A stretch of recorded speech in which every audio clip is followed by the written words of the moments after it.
एक वीरांगना के रूप में झलकारी बाई की इस पुण्य भूमि को भी मैं नमन करता हूं, जिन्होंने देश की आजादी के लिए फिरंगियों के छक्के छुड़ाने में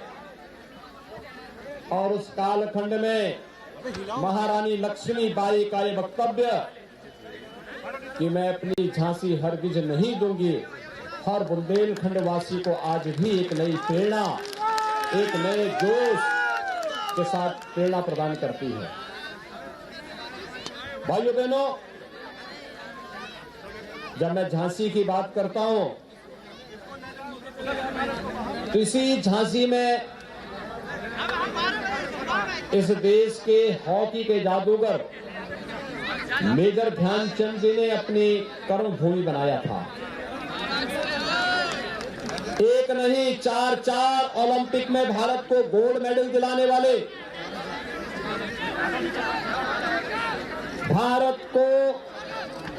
एक राष्ट्रीय खेल के रूप में हॉकी प्रदान करने वाले मेजर ध्यानचंद जी की इस कर्मभूमि को भी मैं कोटि कोटि नमन करता हूं। और भाइयों बहनों, एक और प्रधानमंत्री मोदी जी ने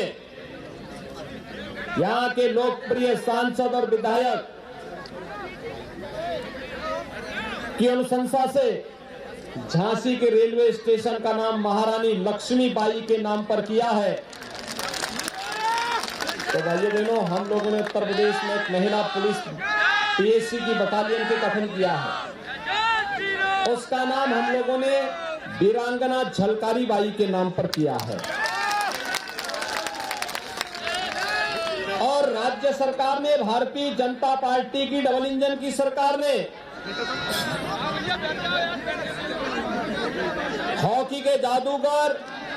मेजर ध्यानचंद जी के नाम पर राज्य में एक स्पोर्ट्स विश्वविद्यालय बनाने की कार्रवाई मेरठ में प्रारंभ की है। भाइयों बहनों, यहां के बुंदेलों और चंदेलों की वीरता की गाथा को कौन ऐसा भारतीय होगा जो नहीं जानता होगा। और आज उसी का स्मरण दिलाने के लिए मैं बबीना विधानसभा सीट में आपके पास आया हूं। मैं कल से बुंदेलखंड क्षेत्र में हूं। हमीरपुर, राट, महोबा, ललितपुर, इन सभी सीटों से होते हुए कल शाम को एक जोरदार रोड शो में मैं झांसी में था और सचमुच देखते हुए बनता था कि ये है हमारी महारानी लक्ष्मीबाई की झांसी, जिन्होंने संकल्प ले लिया है। और संकल्प इस बात का ले लिया है कि 70 वर्षों में बुंदेलखंड वासियों को जिन्होंने एक एक बूंद पानी के लिए तरसाया था, आज अपनी वोट की चोर से इन सबकी जमानत जब्त करने का कार्य बुंदेलखंड का नागरिक करेगा। भाइयों बहनों, ये सच था कि मैं मुख्यमंत्री जब बना मार्च 2017 में, तो मैंने अपनी पहली यात्रा बुंदेलखंड से ही की थी, क्योंकि मार्च का महीना था और मार्च का महीना होने के नाते मैं इस बात को जानता था कि अगर हमने देर की तो फिर बुंदेलखंड में पानी का संकट खड़ा होगा। और भाइयों बहनों, उस समय मैंने पहला दौरा बुंदेलखंड का किया था और बुंदेलखंड को तब मैंने कहा था कि हम बुंदेलखंड को जोड़ने के लिए बुंदेलखंड एक्सप्रेसवे देंगे। आज मुझे बताते हुए प्रसन्नता है, बुंदेलखंड की अर्थव्यवस्था को एक नई ऊंचाइयों को पहुंचाने के लिए बुंदेलखंड एक्सप्रेसवे का काम लगभग पूरा होने जा रहा है। लेकिन भाइयों बहनों, ये बुंदेलखंड एक्सप्रेसवे का काम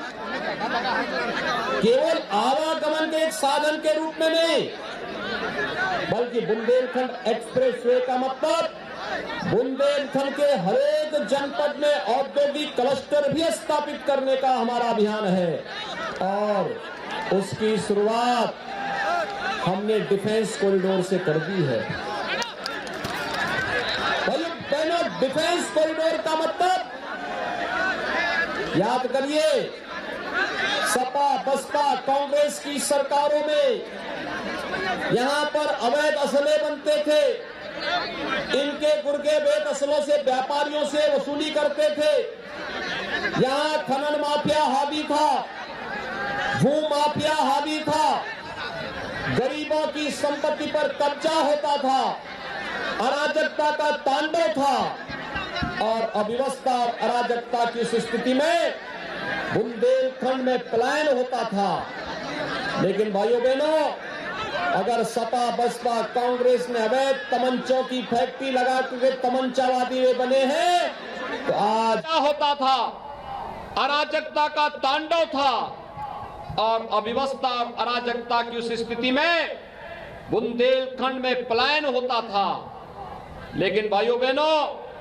अगर सपा बसपा कांग्रेस ने अवैध तमंचों की फैक्ट्री लगा करके तमंचावादी वे बने हैं, तो आज हम लोग बुंदेलखंड में डिफेंस कॉरिडोर के माध्यम से जब यहां पे भारत की सेना के लिए तोप का निर्माण करेंगे और फाइटर विमान का निर्माण करेंगे और हमारा बुंदेला जब उस तोप पर बैठ करके दुश्मन की सीमा में घुसेगा, तो फिर